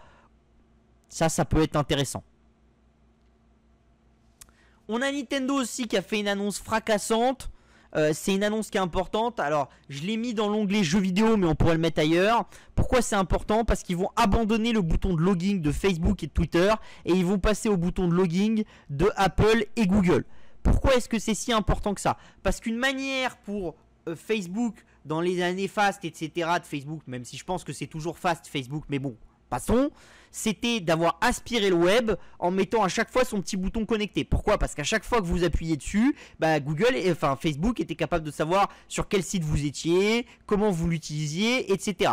Et depuis quelques mois, quelques années, il y a 2 grosses offensives qui sont arrivées sur le modèle du login. Il y a Login with Apple et Login with Google, qui sont arrivés depuis en gros 2-3 ans et qui sont en train de prendre énormément de place et qui vont faire énormément de mal avant tout à Facebook. Pourquoi ça va faire beaucoup de mal à Facebook? Parce que Facebook s'en servait pour capter énormément de données, qu'il utilisait pour faire du retargeting, etc. Déjà qu'il a perdu énormément d'accès à la donnée en ayant les nouvelles politiques de cookies d'iOS, etc. Ça, c'est un deuxième coup dur. Il ne faudrait pas que ça se déploie sur trop de personnes, parce que si on commence à vraiment passer du login with Facebook, with Hotmail, etc. à login with Apple, with Android, là, ça peut vraiment renforcer très fortement la puissance de Apple et de Google. D'accord? Et ça, je vous l'avais déjà expliqué. Pourquoi est-ce que Facebook investit massivement dans le métaverse? Parce que le métaverse, ça sera une nouvelle façon de consommer. Donc il faudra, entre guillemets, quasiment un OS pour entrer dans le métaverse. Et l'OS pour entrer dans le métaverse, c'est le casque. C'est pour ça que Facebook investit aussi massivement là-dessus. Pourquoi? Parce que sur le PC, il n'existe qu'un seul OS, ou en gros 3 OS si vous voulez. Mais on va dire que le gros, c'est Windows. Et ça va être très difficile de les concurrencer. Regardez Chromebook, ça fait 5 ans qu'ils essayent, ils n'y arrivent pas vraiment. Il y a après Mac OS, qui, bon an mal an, garde sa part de marché, mais à une époque, on disait qu'ils allaient pouvoir concurrencer Windows, etc. Globalement, ils gagnent quand même pas tant de part de marché que ça. Et après, il y a tous les OS Linux. Là, c'est la jungle, il y en a énormément des différents. Ça représente quand même un nombre d'utilisateurs assez limité, d'accord? Donc, le fait d'être le cœur du système vous donne une avance considérable. Parce que ça veut dire que dès que vous faites une innovation, dès que vous faites quelque chose, les gens ont tendance à utiliser votre truc. Alors que tous les autres, ils sont en dessous dans la pyramide. Et donc forcément, ils sont dépendants de ceux qui sont au-dessus. C'est-à-dire, typiquement, on va prendre l'exemple de Windows. Vous êtes un éditeur de logiciels Windows. Vous êtes dépendant de ce que Windows va faire. D'accord ? C'est pour ça que beaucoup d'éditeurs de logiciels sont passés de Windows au cloud. Pourquoi? Parce que quand vous vous mettez dans le cloud, vous n'êtes plus dépendant de ce que fait Windows. Par contre, vous devenez dépendant de 2 autres acteurs. L'acteur numéro 1, c'est votre prestataire des clouds. Et l'acteur numéro 2, c'est vous êtes dépendant de l'éditeur de votre navigateur internet. Donc généralement, voilà, vous avez Opera, vous avez Google Chrome, Brave, etc. Voilà. Et là, encore une fois, qu'est-ce qui est intéressant et qu'est-ce qui est rigolo? Les 2 gros acteurs dans l'univers des navigateurs, c'est Google, comme quoi Google est souvent partout. Et l'autre acteur, c'est Mozilla. Et après, vous pouvez juger que vous avez Opera, Safari, etc. qui sont derrière. Et ça, c'est vrai que voilà. Et on peut dire que le gros échec de Windows ces 20 dernières années, c'est de n'avoir pas réussi ni à être le gagnant sur les navigateurs, mais ça c'est parce qu'en partie ils avaient peur de la concurrence, ni être les gagnants sur le smartphone, et ça c'est aussi parce qu'ils avaient peur de la concurrence, enfin des autorités d'anti-concurrence, donc ils n'ont pas surinvesti dessus parce qu'ils voulaient pas que ça leur pose de problème, et du coup ils ont raté ces deux grosses innovations et ils ont laissé deux autres acteurs prendre de la place. Donc ça c'est quand même quelque chose d'intéressant, et il va falloir voir dans le temps long comment se passe le reste de l'histoire. Comme je vous disais, pourquoi ça va être intéressant de voir les prochains revenus à Apple, surtout en Europe, bah parce qu'Apple a décidé d'augmenter ses tarifs sur l'App Store, d'accord. Donc dans les semaines qui viennent, dans 2 semaines exactement, enfin 1 semaine et demie maintenant, Apple va augmenter ses tarifs au Chili, en Égypte, au Japon, en Malaisie, au Pakistan, en Pologne, en Corée du Sud, en Suède, au Vietnam et dans l'Europe aussi. Donc là ça va être des choses qui vont monter. L'augmentation est quand même assez importante parce que par exemple le prix minimal d'achat c'était 0,99 centimes d'euros et ça va passer à 1,19. Donc là c'est quand même 20 centimes de plus. C'est quasiment 25% de plus. Ça commence à être important. Ça commence à être très important. Donc il va falloir voir, est-ce que les utilisateurs Apple sont tellement entre guillemets des CSP+, habitués à payer, etc., que pour eux, sur des sommes aussi petites, une augmentation même considérable, ils vont pas la sentir passer et ça va pas diminuer leur achat, ou est-ce que le passage symbolique de l'euro va jouer? Ça va être clé, et si ça ne joue pas, ça peut être une très bonne nouvelle et pour Apple et pour les éditeurs de jeux mobiles, d'accord? On a aussi Phil Spencer qui, lors d'un entretien à CNBC, la chaîne business américaine, a déclaré que Microsoft allait continuer d'acquérir des studios. Donc il a expliqué, quand vous regardez les investissements que nous avons faits, c'est un marché très compétitif. Nous nous efforçons d'être un acteur majeur dans ce domaine. Le travail ne s'arrête donc jamais. C'est ce que Phil Spencer a dit.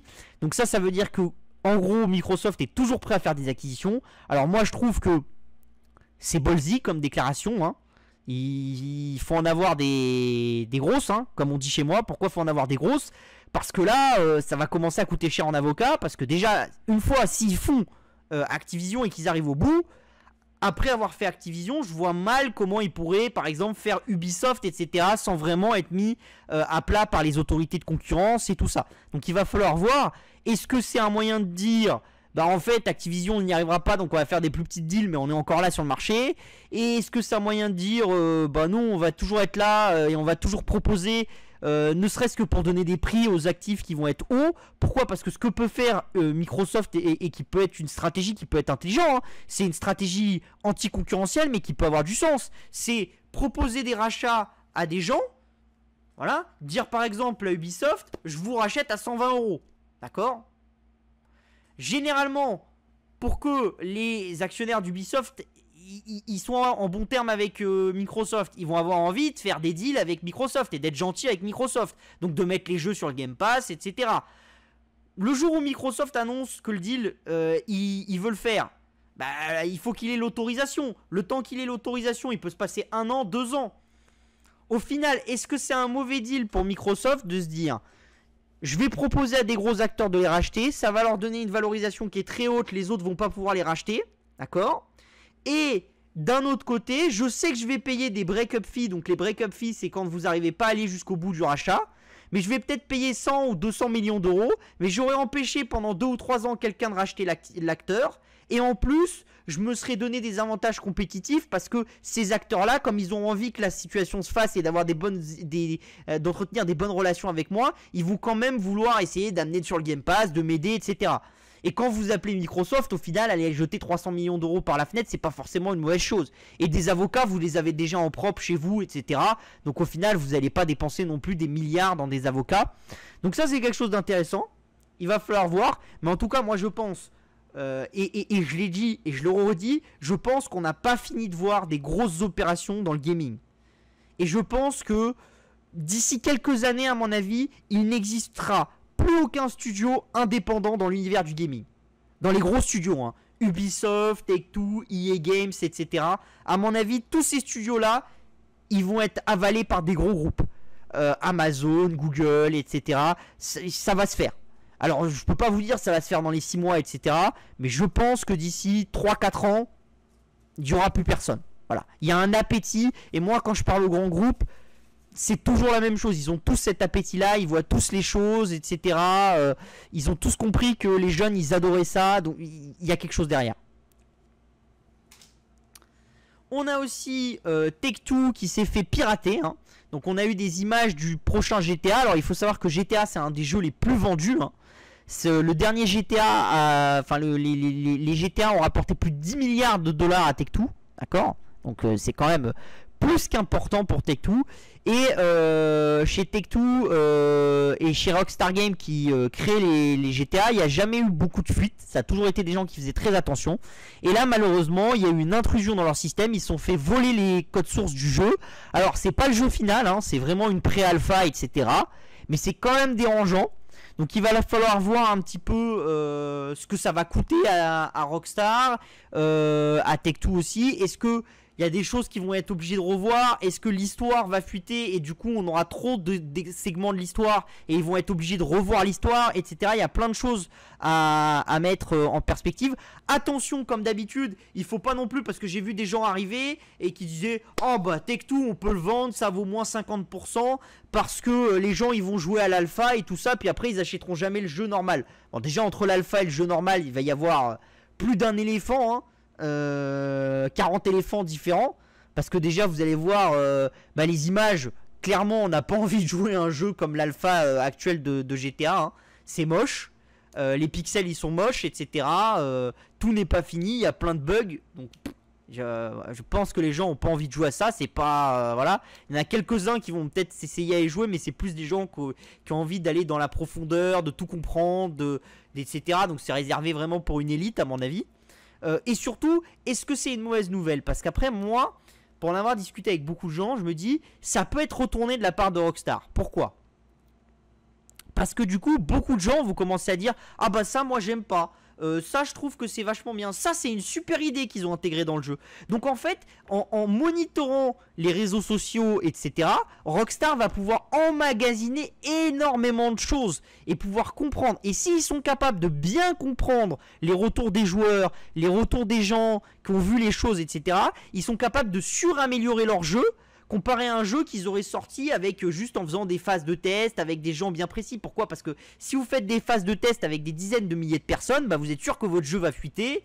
Et là, c'est pas intéressant. Donc généralement, vous prenez quelques centaines, dans le meilleur des cas, quelques milliers de personnes triées sur le volet. Et encore, c'est compliqué. Le moyen d'avoir aussi, c'est de le donner à beaucoup de monde, c'est-à-dire tous les testeurs, tous les journalistes, une semaine avant la sortie ou 2 jours avant la sortie. Mais le problème, c'est que vous risquez d'avoir des fuites et que même si les testeurs vous disent ah bah ça on aurait préféré autrement, etc., 2 jours avant la sortie, tout corriger, c'est compliqué. D'accord? Donc c'est pas forcément qu'une mauvaise nouvelle.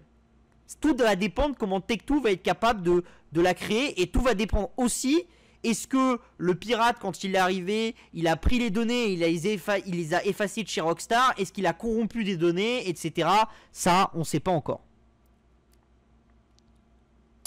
On a aussi la suite de Zelda Breath of the Wild qui a été annoncée, hein, donc qui sortira sur Switch le 23 mai 2023. Donc ça, c'est une grosse sortie pour Nintendo en 2023. Donc ça sera une sortie qui sera à suivre de manière importante. D'accord?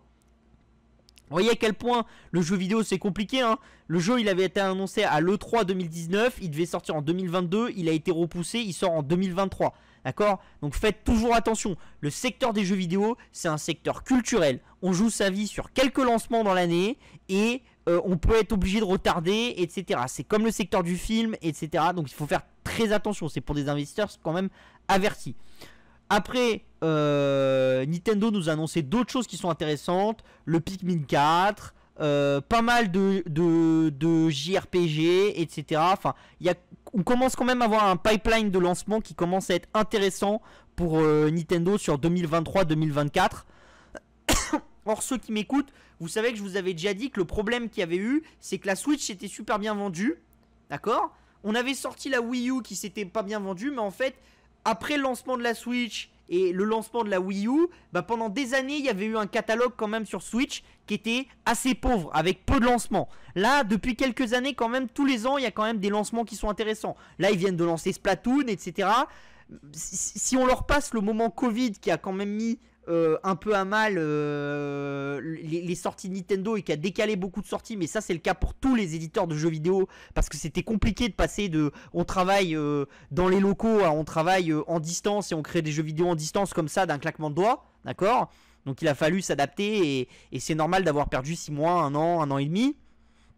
On a quand même l'impression qu'ils ont tiré des leçons de cette génération de la Switch, pardon, de la Wii, sur laquelle ils avaient un peu voilà, fait un super lancement, et puis après ils s'étaient reposés sur leur laurier et ça les avait traînés vers le bas. Et là on a l'impression qu'ils ont bien compris ça et qu'ils veulent avoir un pipe toujours de jeu qui maintient toujours la Switch au devant des projecteurs. Donc ça c'est quelque chose qui va être intéressant. Après attention, est-ce qu'ils vont réussir à faire quelque chose qui graphiquement va être encore mieux que ce qu'ils avaient fait à l'époque? Vous savez que ça je vous le dis souvent, la problématique de la Switch c'est quand même que les capacités de la console sont plus que limitées. Et ça dans les années à venir ça va quand même être très limitant pour Nintendo. On approche très rapidement du moment où il va falloir annoncer une nouvelle console ou alors annoncer des manières de jouer dans le cloud, etc.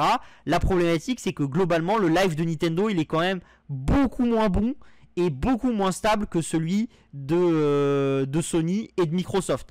D'accord? Et il faut faire quand même des investissements massifs pour avoir un live de bonne qualité sur le secteur du jeu vidéo.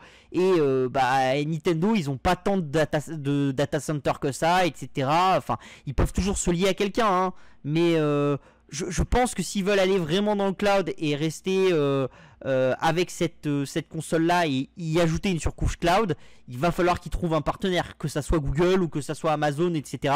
Mais ils pourront pas y aller en propre, d'accord? Après ils peuvent toujours ressortir une nouvelle version de la Switch plus évoluée ou une nouvelle console totalement un peu plus évoluée. Bon ça va falloir que ça arrive dans les 4 prochaines années parce que sinon la Switch va commencer à être vraiment pauvre et ça posera vraiment des problèmes à Nintendo. Ils ont aussi réussi à faire 3,45 millions de ventes sur Splatoon en 3 jours au Japon uniquement. D'accord? Donc ça c'est quand même très très bon. Ça veut dire qu'à l'international ils ont sûrement réussi à en faire 5 millions.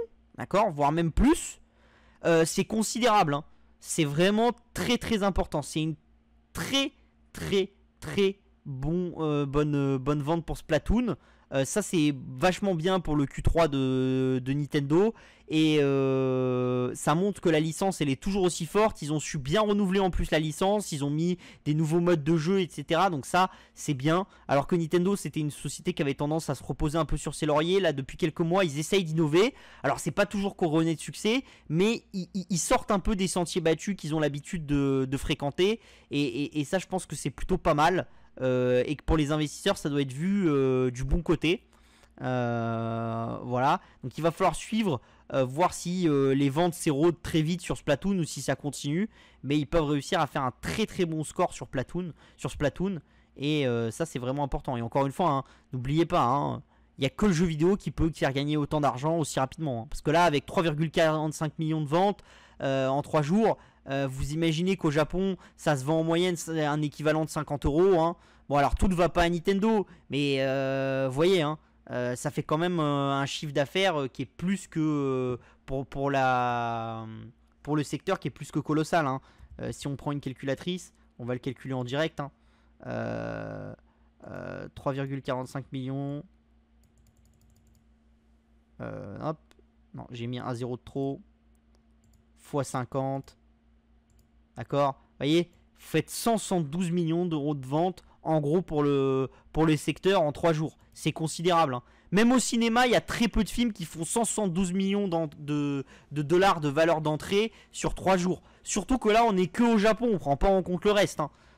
Donc franchement, c'est plus que très bon, hein. On a aussi Ubisoft qui nous a communiqué l'avenir de la licence Assassin's Creed. Bon, comme je vous l'ai déjà dit, la licence commence à s'horizontaliser, et je vous ai déjà dit plein de fois ce que je reprochais à Ubisoft, c'était de ne pas assez horizontaliser les licences, de les exploiter sur d'autres supports, etc. C'est quand même une très bonne licence, hein. Plus de 200 millions d'unités de jeux vendus pour Assassin's Creed, ça vous montre la force, d'accord. 16 000 employés qui ont travaillé dessus, etc. 18 studios qui ont travaillé sur la licence, c'est quand même très fort. Globalement, ils ont annoncé 6 jeux, d'accord. Donc Assassin's Creed Mirage qui va sortir l'année prochaine, le retour aux sources, comme l'Assassin's Creed, les premiers du nom. On va se balader, ça va être un jeu très parcours, etc. D'accord. Donc ça va être intéressant. Assassin's Creed Red, qui va être un peu plus comme les derniers Assassin's Creed, c'est-à-dire Assassin's Creed Origins, Odyssey et Valhalla, c'est-à-dire avec une composante RPG un peu plus poussée. D'accord. C'est une composante qu'ils avaient rajoutée ces dernières années, mais qui plaisait pas à certains. Là, c'est intéressant. Pourquoi? Parce que ce que je vous disais, c'est que souvent, Assassin's Creed, maintenant, on le sortait tous les 2 ou 3 ans, parce qu'on avait du mal, etc. Là, l'avantage d'avoir une multitude de jeux qui vont pouvoir empiler, c'est qu'ils vont pouvoir mettre des sorties beaucoup plus proches les unes des autres. Peut-être avoir un Assassin's Creed tous les 1 an et demi. D'accord. Mais par contre, ça sera des typologies de jeux qui vont être différents. Une fois, ça sera plutôt RPG. Une fois, ça sera plutôt parcours. Donc, la manière de faire le jeu est différente. Ça s'adresse à d'autres publics. Et ça, c'est intéressant pour maintenir l'éveil des joueurs, etc. On aura aussi Assassin's Creed Jade qui va être le jeu mobile en free-to-play. Donc ça, c'est intéressant aussi parce que vous savez que je reprochais à Ubisoft de ne pas aller fortement dans le mobile. Même si je suis pas sûr que le fait d'y aller avec un free-to-play en mode MMORPG soit le bon moyen d'y aller. Mais bon, j'espère que j'aurai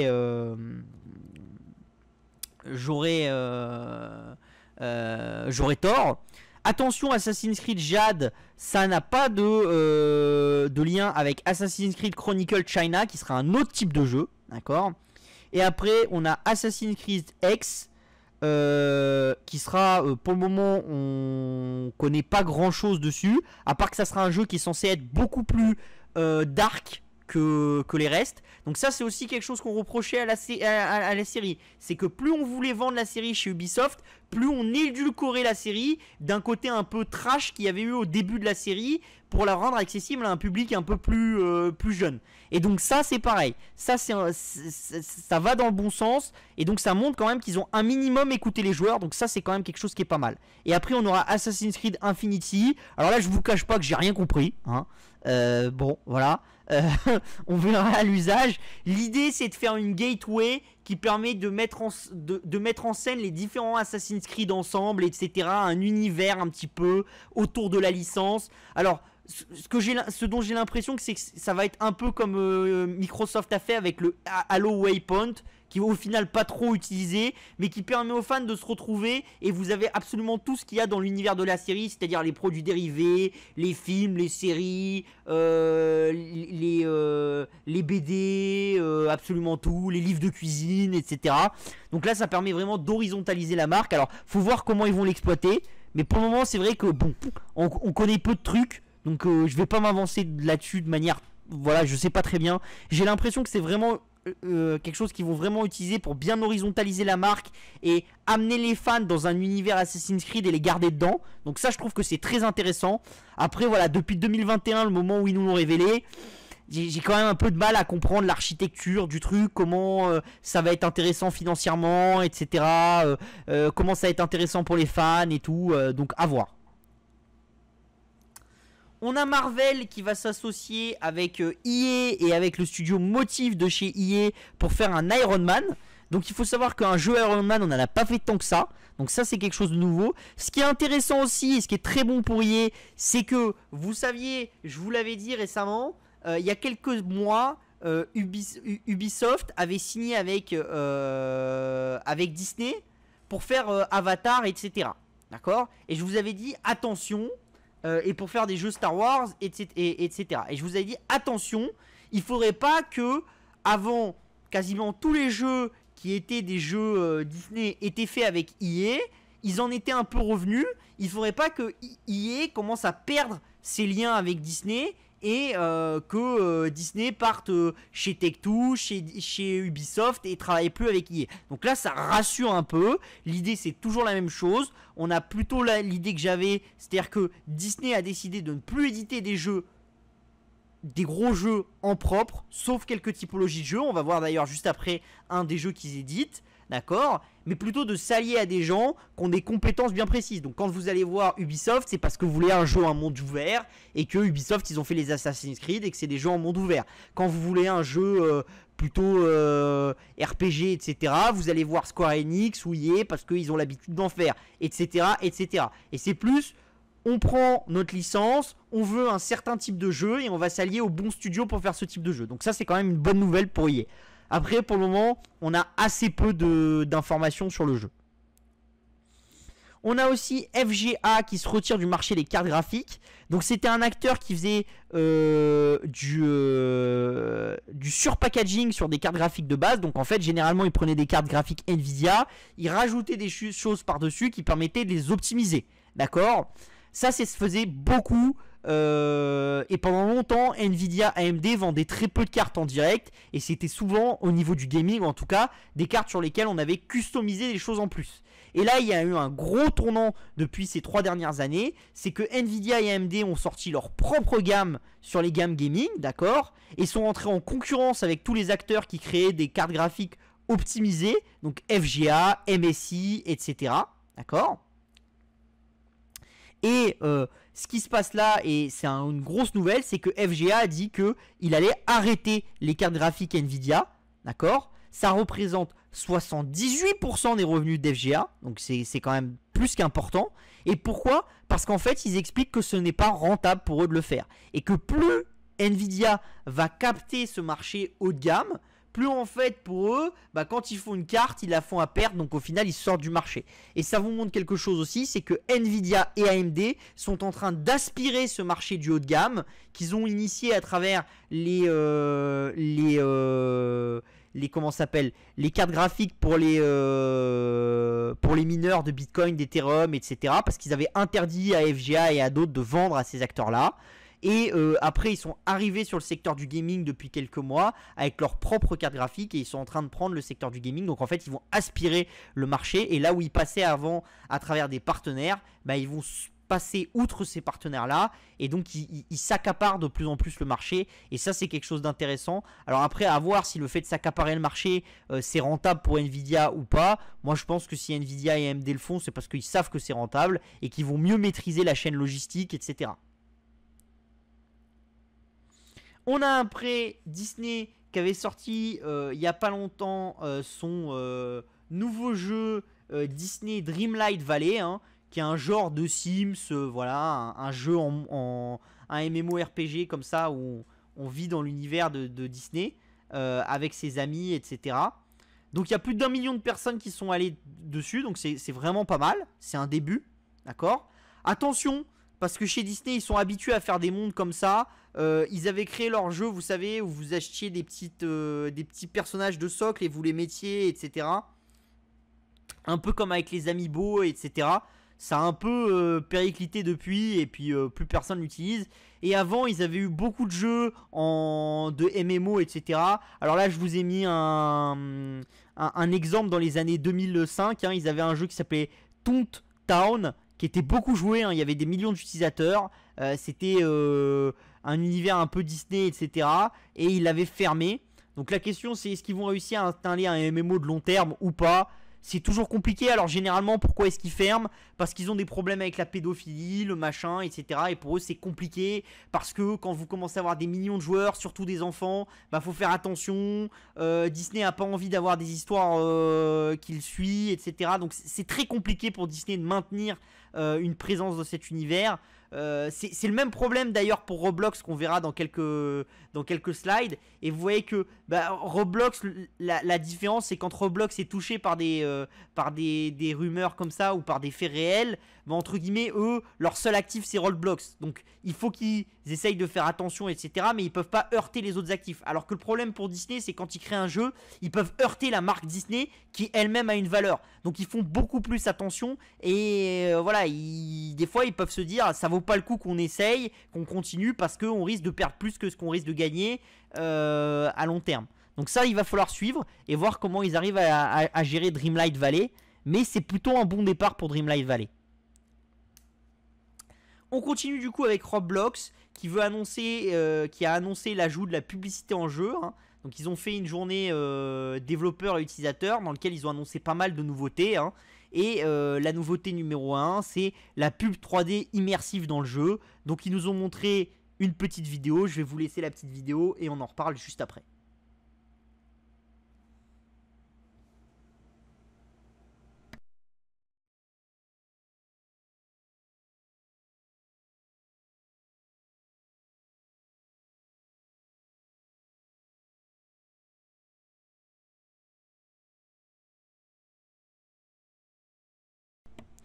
Donc vous voyez le moment clé de la pub. Hein.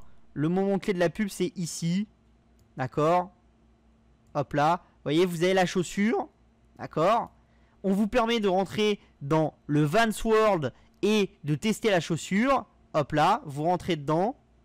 Et vous voyez, vous avez la chaussure et vous pouvez faire du skate avec. Donc vous rentrez dans la publicité. Ça, c'est quelque chose de très puissant. Alors pour le moment, c'est limité, c'est pas très beau, etc. Mais c'est quelque chose qui est vraiment très très intéressant. C'est cette capacité de rendre interactive la publicité et de donner envie aux gens d'aller dedans et d'essayer des choses. Et ça, plus vous rendez quelque chose interactif, plus vous avez de chance que la personne ait envie d'acheter.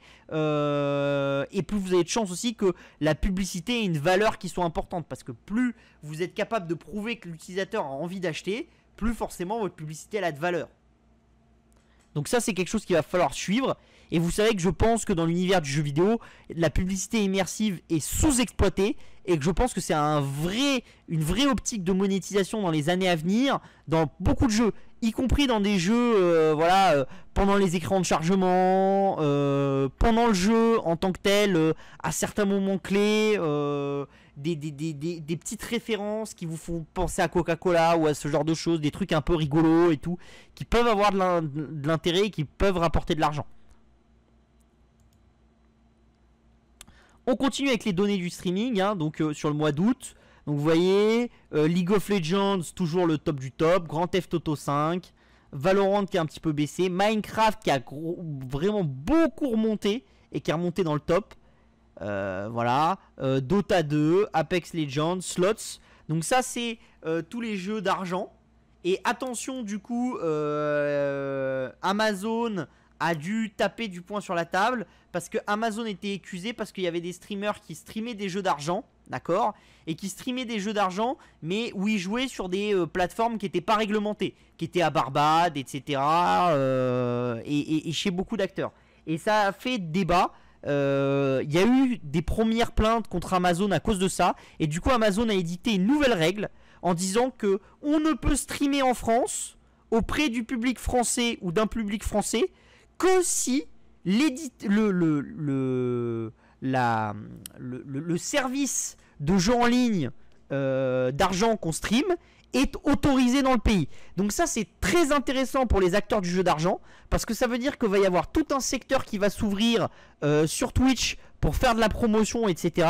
et qui va leur être réservé, alors qu'avant il y avait beaucoup de promotions d'acteurs plutôt chelous qui faisaient des promotions avec beaucoup de trucs cadeaux, etc. Et donc ça pour comment s'appelle, pour la Française des Jeux, pour comment s'appelle, pour The Bet, Winamax et compagnie, ça va quand même être une très bonne nouvelle. Et ça va être une bonne nouvelle aussi aux États-Unis. Ça va vraiment tirer les acteurs du secteur. Donc ça c'est quelque chose qui peut être intéressant et qui va pouvoir apporter énormément de nouveaux clients à ces acteurs-là sans avoir la concurrence de tous les acteurs un peu dans les pays folkloriques. Alors attention, en Europe encore, il y a des questions qui se posent. Il y a des streamers qui ont posé des questions. C'est si tu streams depuis Malte par exemple, d'accord, et que ton public est français, est-ce que si un opérateur de Paris et à la licence à Malte, est-ce que tu as le droit de streamer, etc. Alors pour le moment ça c'est des trucs on n'a pas encore les réponses, donc il va falloir voir. Mais voilà, pour ceux qui investissent dans ces acteurs là, il peut y avoir quand même un petit coup positif à jouer là-dessus. Bon, Counter Strike qui descend et Fortnite, vous voyez quand même que Fortnite est en train de perdre de sa superbe de très fort, hein. Pendant un temps il était dans le top. Et je me souviens à une époque des gens disaient Fortnite va détrôner à long terme League of Legends. Vous voyez que 3-4 années plus tard, l'histoire est pas si simple, d'accord. Donc ce qu'on voit, c'est quand même qu'il y a des jeux qui sont là depuis longtemps. League of Legends, Grand Theft Auto, là depuis des années et des années. Counter-Strike aussi, Dota aussi. Et après, il y a des plus petits nouveaux, on va dire. Valorant, Minecraft, même si Minecraft, ça fait quand même un certain temps. Apex et Fortnite. Sur YouTube, vous voyez que c'est un petit peu différent. Mais ça a toujours été le cas. Hein. Minecraft est premier. Apex est deuxième. Garena, Free Fire est troisième et en train de descendre fortement. D'accord. Grand Theft Auto est quatrième. Après League of Legends. Après vous avez Rust, Fortnite, PlayerUnknown, Monster Hunter Rise et Valorant. Pourquoi les deux sont différents? Parce que Twitch c'est plutôt occidental. YouTube c'est plutôt pays émergent. Donc ça c'est intéressant. Ça vous donne une ordre d'idée de ce qui se passe dans les différentes sociologies. Que ce soit pays émergents ou pays occidentaux. Vous avez aussi EA Games qui a annoncé que les Sims 4, après 8 ans de bons et loyaux services en payant, allaient passer en free-to-play.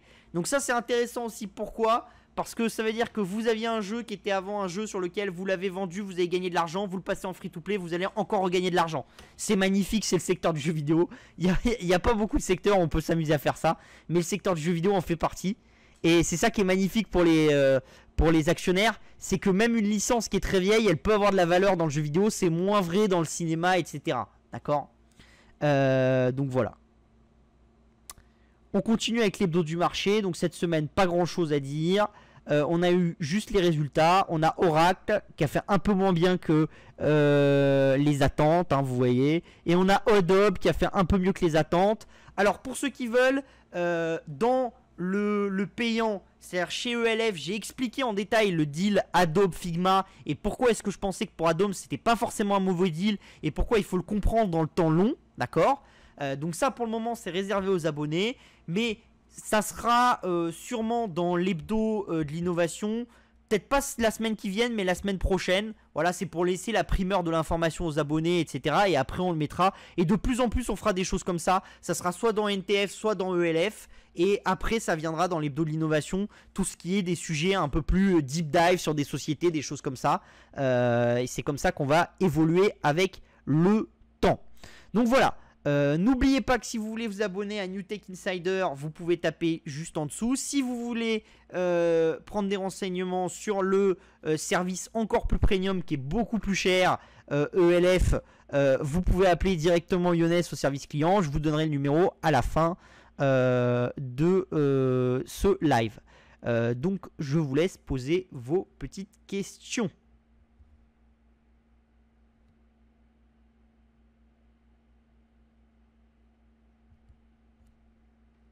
Je vais prendre ça, on va le mettre là. Hop. Comme ça, je peux déjà vous le poster. Je vous mets tout dans... Hop là. Comme ça, vous aurez toutes les infos. Donc, notre chaîne YouTube, hein, faut s'abonner, n'hésitez pas. Notre chaîne, notre site internet. Notre mail si vous avez des questions, etc. Et pour Younes, je vous donne le numéro tout de suite pour ceux qui veulent appeler les publications Agora pour se renseigner sur comment ça s'appelle, sur ELF, hein, et bien comprendre si ça vous correspond. Encore une fois, moi je fais pas de la survente, hein, je le dis souvent. Je veux pas que vous soyez malheureux, c'est quand même un service qui coûte assez cher. Donc c'est vraiment un service pour des investisseurs de long terme, etc. Mais si ça vous intéresse, si vous voulez parler avec nos conseillers qui seront à même de vous dire si c'est un service qui vous correspond ou pas, vous appelez ce numéro-là et ils vous conseilleront. C'est du lundi au vendredi de 9h à 13h et de 14h à 17h. Maintenant, j'attends vos questions. Et hop là, on va se mettre en plein écran.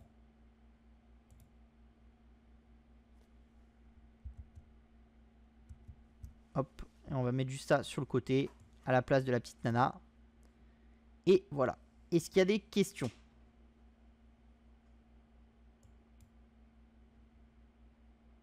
Alors pour le moment, pas de questions.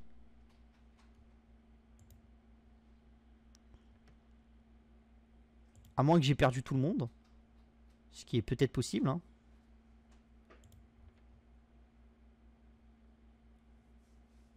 Tac, tac, tac, tac, tac.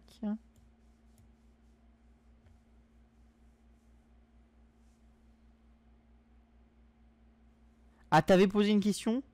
Ah oui, comment évolue le jeu Dotemu? Que penses-tu du nouveau jeu qui doit sortir de Gameloft avec des personnages Disney? Alors pour le jeu Gameloft, j'ai des forts doutes. Et comment évolue le jeu Dotemu? Eh ben encore une fois, on va sortir notre petite réglette magique. Hein. Donc vous voyez, quand vous voulez étudier le jeu vidéo, faites comme ça. Vous allez sur SteamDB, d'accord? Hop, SteamDB, pardon. Donc là, ça vous permet d'avoir les données pour Steam. Alors bien sûr, les données pour Steam ne veulent pas tout dire d'un jeu vidéo, hein, surtout si c'est très peu vendu sur Steam, mais c'est quand même intéressant. On va voir, donc Dotemu, on va là. Donc vous voyez, Street of Rage, c'est un de leurs jeux. Hop, on va ici, Dotemu.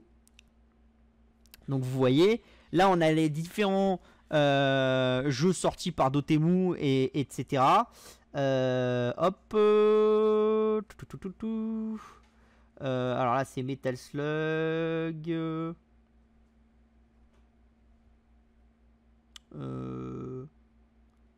Ouais, y a pas TMNT là? Il est où TMNT? Développeur Dotemu. Ah bon, bah TMNT.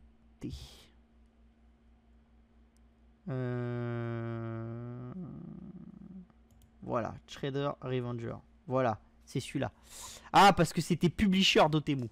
Ah, voilà. Et j'ai pas pris le bon. Ouais, voilà, c'est ça. C'est ça, c'est ça. Hop. Et vous voyez ici.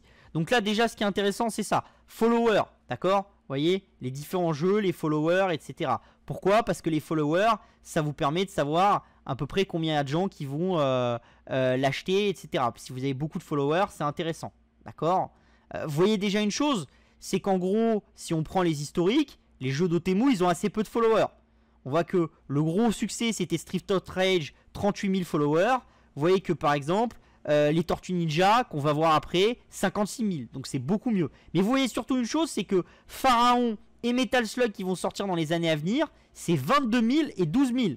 C'est vraiment pas mal. C'est quasiment Street of Rage. Et ils sont pas encore sortis, ces jeux-là. Donc c'est des gens qui se sont prémis en disant j'en ai envie. Et vous voyez que Windjammer, c'est 5 000.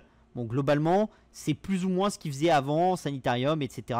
Même si c'est moins vieux, hein, donc c'est le début. Si on va sur les Tortues Ninja, d'accord, on fait le charts, d'accord.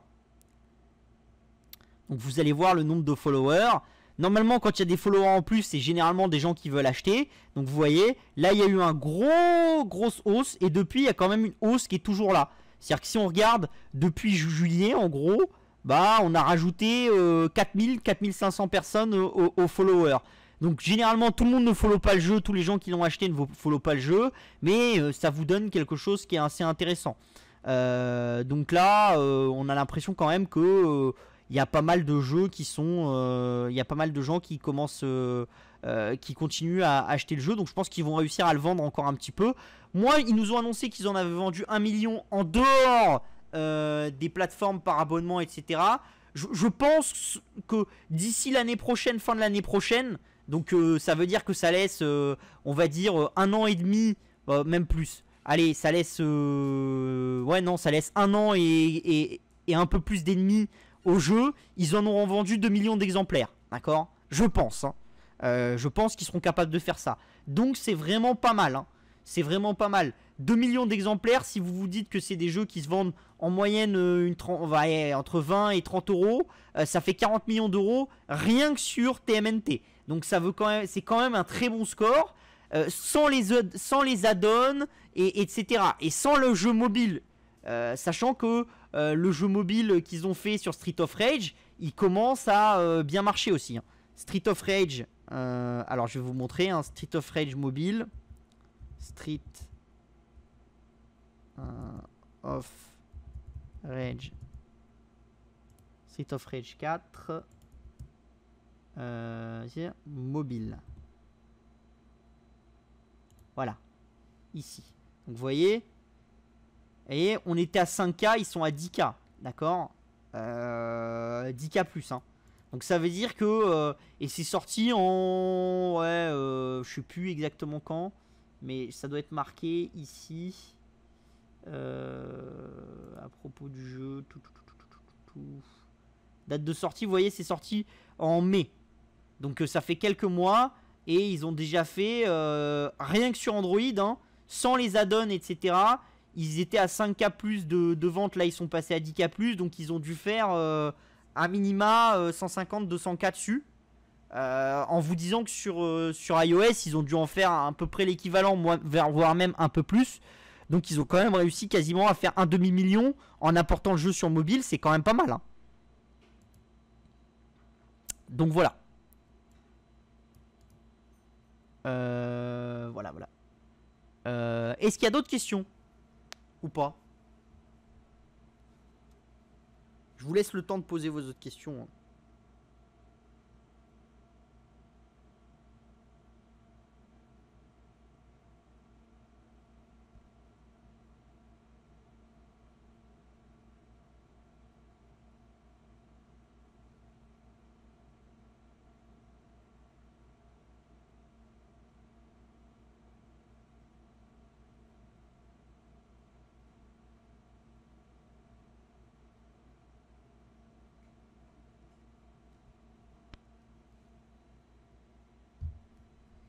Ah bah SteamDB c'est très puissant. Franchement, n'hésitez pas à utiliser SteamDB, c'est vraiment très puissant pour voir si le lancement d'un jeu se passe bien, etc.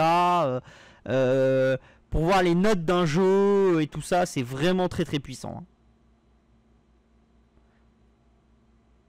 Attention, hein, c'est pas SteamDB tout seul qui doit driver vos investissements. Me dites pas, j'ai vu sur SteamDB qu'il y avait beaucoup de followers, qu'il y avait des bonnes notes, etc. J'achète la valeur.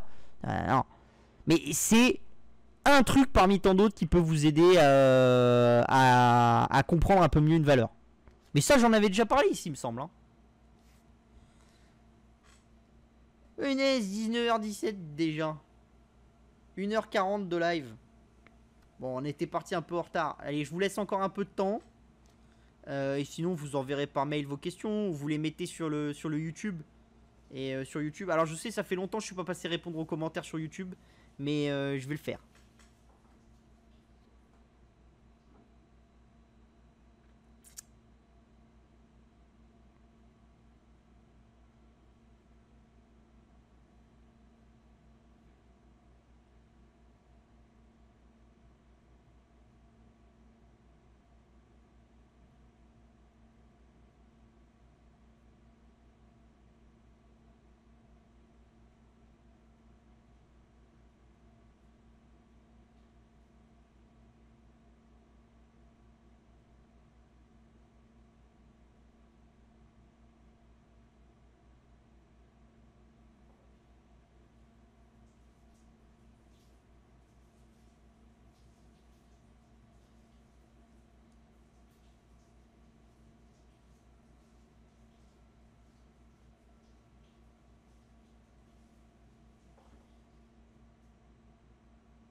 Bon, bah écoutez, hein, s'il n'y a plus de questions, on va s'arrêter là. Comme je vous dis, hein, faut pas hésiter. La chaîne YouTube, les questions par mail, notre site web, etc. Et je vous dis, pour ceux qui sont abonnés à ELF, à vendredi. Et pour les autres, à la semaine prochaine. Bye bye.